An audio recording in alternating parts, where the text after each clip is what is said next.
Well, it certainly has been a very long time since I was a young 21-year-old guy going out learning for the first time how to approach and attract women.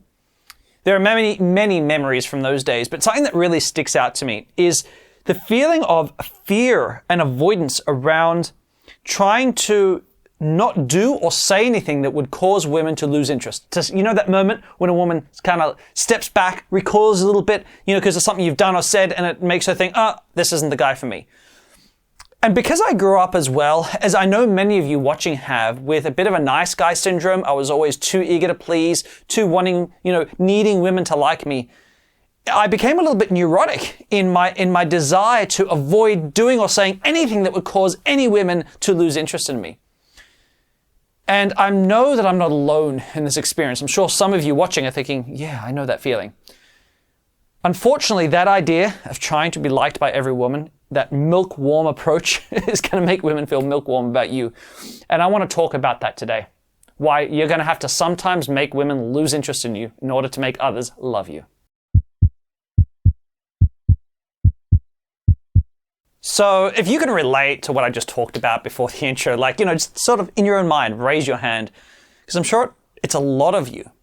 The difficulty is that we very often see either in, dating videos on YouTube or in the media, we're given this idea that a guy who's great with women is great with all women. In other words, if a guy's good with women, all women just seem to like this guy.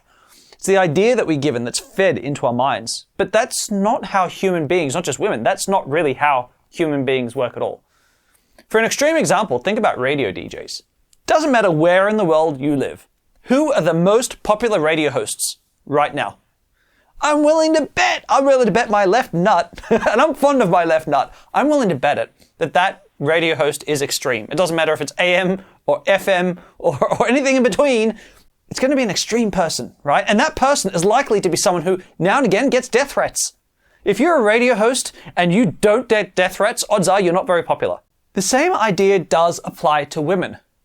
Of course, pro tip, if women are regularly sending you death threats, then you're probably doing something wrong. In fact, you're definitely doing something wrong.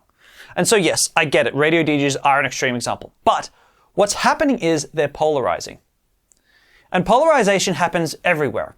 Something that is very common for me in my YouTube channels, for example, is if I do a video about banter and teasing and humor or flirting, something along those lines.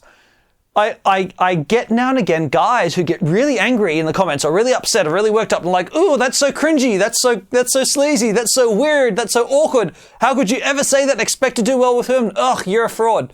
Something along those lines, someone gets triggered. Congratulations, you've just been polarized. Because my brand of humor, my style of humor, my sense of humor shouldn't have everyone liking it, right? If your sense of humor is something that everyone around the world likes and no one's going to take any kind of offense or feel, ugh, that's stupid, then it's not really necessarily great humor. And that's okay. It's okay that he doesn't like it. It's okay that some guys don't like it. Not all women are going to like it. Some women may find my style of humor cringy. Some women may find it childish or, whatever. That's okay, because my job is to polarize. Just like the radio DJ, I'm expressing the stuff that's mine, my style of humor. And some people are going to love it. Some people are going to think, it's not for me. And so you always need to be ready and willing to polarize the women you talk to. That is, to do and say things that will either cause them to like you more or less. And I know that that's an experience that a lot of men try to avoid. Because if you do that, you might lose this chick you're talking to. And often the hotter she gets, the more willing you are, the less willing you are to, the more want you.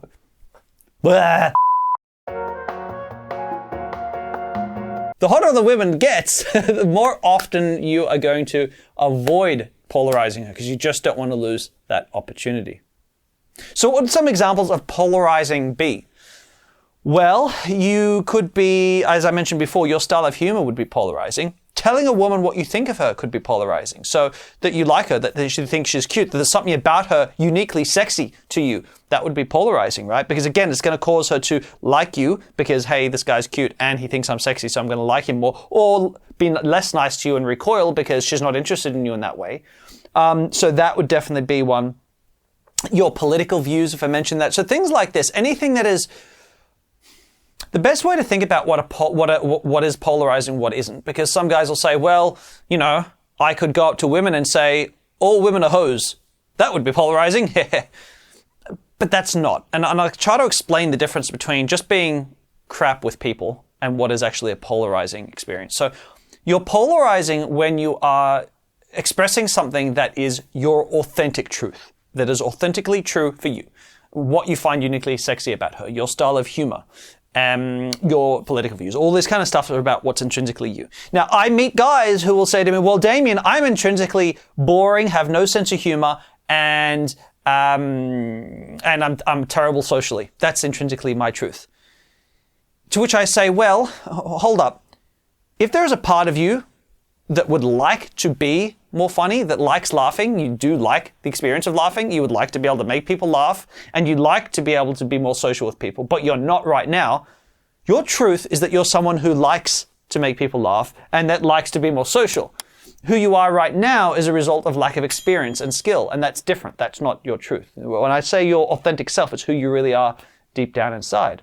Another way in which men tend to stray from their authentic selves, and they're sometimes not even aware of it, is when they do or say things that stem from pain or avoidance or fear.